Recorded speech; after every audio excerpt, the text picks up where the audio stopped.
Hey, I'm Super Duper Gamer. Today I'm going to show you how to play Smash Up from Paul Peterson. It is a shuffle building game of total awesomeness. Total awesomeness for 2 to 4 players and plays in about 45 minutes.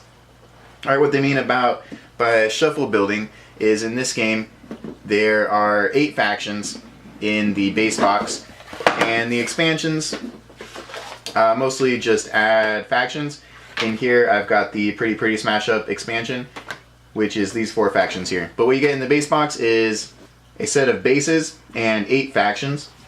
And the shuffle building is you choose 2 factions and shuffle them together to create your deck.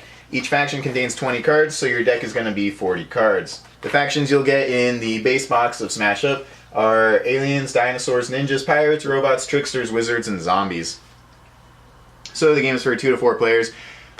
Being that there's 8 different factions, if you have 4 players, you're using all of them. If you have more than 4 players, or if you have an expansion, you can have more than 4 players. As you see here, I have 8, 10, 12 factions, so I can have 6 players in my game, no problem.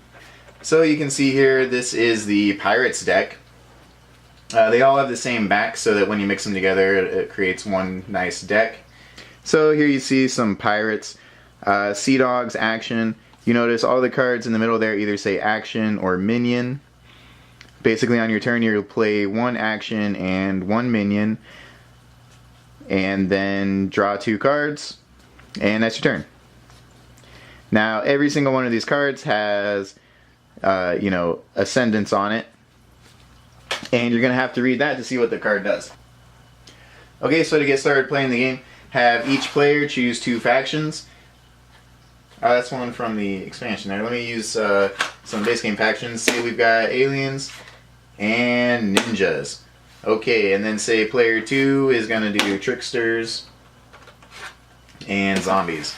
So we've got the alien ninjas versus the trickster zombies. And you just take both your factions and shuffle them together to create your smashed up deck. And then you take your deck of bases, shuffle it up, and draw a number of bases equal to the number of players plus 1. So for a 2-player game, you would draw 3 bases and put those out on the table. Now how the game is played is you play minions on the bases. The bases here in the top left corner have their breakpoint. Once the total power of all the minions on that base equals or exceeds that breakpoint, the base will score. Whoever has the highest total in power of minions on that base when it scores gets the first number in victory points. Whoever has the next most gets the second number, and whoever has the third most gets the last number. Each of these bases also has some text on it, and so they all have unique effects on the game while you're playing. As you can see here at the gray opal, after this base scores, all players other than the winner may move a minion from here to another base instead of the discard pile. Usually when a base scores, all your minions on that base go straight to your discard pile. Alright, once you've got your decks made, you draw 5 cards. Per the rules, if your initial draw has no minions in it, you can reveal your hand and redraw. However, your second draw you have to keep, no matter what it is. Okay, so on your turn, first thing you do is play 1 action and 1 minion. If you don't have any, or you don't want to play either of those, you don't have to. But you're limited to 1 of each. So basically you can take a minion and play it on a base. And this one says, ongoing after this minion is destroyed, draw a card, and each other player discards a random card. So that will come into effect if someone tries to destroy this minion. Otherwise, if no one destroys this minion, this is just, so there's now 2 power on this base. So its breakpoint is 17. Once the total adds up to 17, the base will score. But you check for scoring at the end of your turn. So if it breaks it in the middle of your turn, you just keep going. So that's 1 minion, and then you can play 1 action. I only have 1 action here. It says play an extra minion from your discard pile. But I don't have a discard pile yet. So I'm not going to play an action. Alright, and then next thing you do is check for scoring. There's no scoring. Last thing you do is draw 2 cards. Alright, and that was my turn. Now the next player would go ahead and go. So the alien ninjas here, they get to play an action and a minion, and well, they've drawn all actions. So they actually would get to put that back and redraw.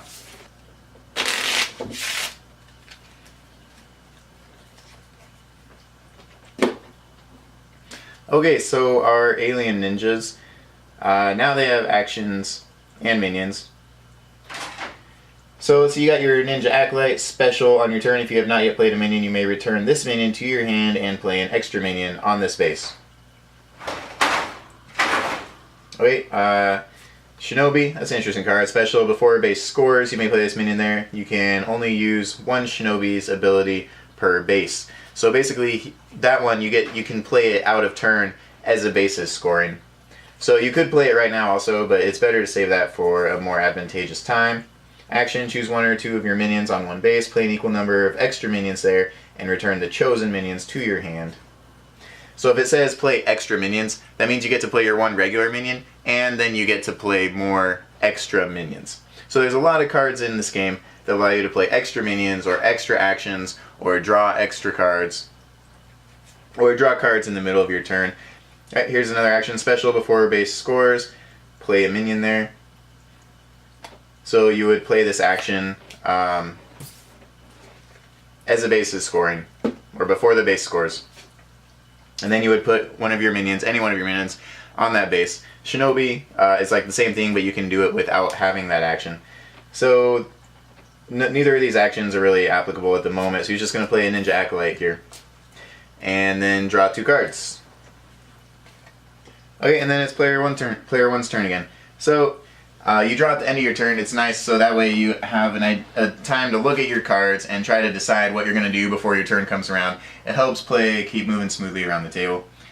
Okay, so he's going to play this gnome minion. It's 3 here on the gray opal, and it says you may destroy a minion on the space with power less than the number of minions you have here. The trickster zombies have 2 minions here, but that power is 2, which is not less than 2. So his special ability doesn't happen. And then these actions are both zombie actions, which affect your discard pile, which is currently empty. So he's not going to play any actions. And then he draws 2 cards. Right, and if you check for scoring, we're currently at 7. Once it hits 17, the base will score. Okay, back to the Ninja Aliens, or Alien Ninjas, whichever way you prefer. He's got an action, return a minion to its owner's hand, play an extra minion.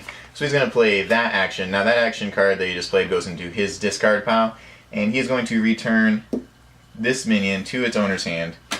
And now he gets to play an extra minion. So he's going to play a Ninja Acolyte and his Shinobi, because that's the only other minion he has. 5, 7, 9, okay, so the base doesn't score yet, and draw 2 cards. So he's going to go ahead and replay his gnome, and still none of his actions really apply because they're all dealing with his discard pile. So then he draws 2 cards, and he's at 1, 2, 3, 4, 5, 6, 7, 8, 9 cards. The hand limit is 10. Once you have over 10 cards, if you draw and then you have over 10 cards, you have to discard down to 10 cards. If you're in the middle of your turn and you go over 10, you just keep playing. It's right after the draw 2 cards phase that you would discard if you have to. Okay, and play continues like that, just following the rules on the action and minion cards, which get more and more interesting as the game goes on, and you get to see the other factions and you get to experiment with the different combinations. That's where the game gets fun. Until these bases start scoring, and once it scores, someone will get 3 victory points and someone else will get 1. And when that happens, you just write down on a sheet of paper to track the victory points totals. Actually, the expansion I have, Pretty Smash Up, came with some tokens to track it, but the base game does not. So you just track it on pen and paper, and once someone reaches 15 victory points, they've won the game.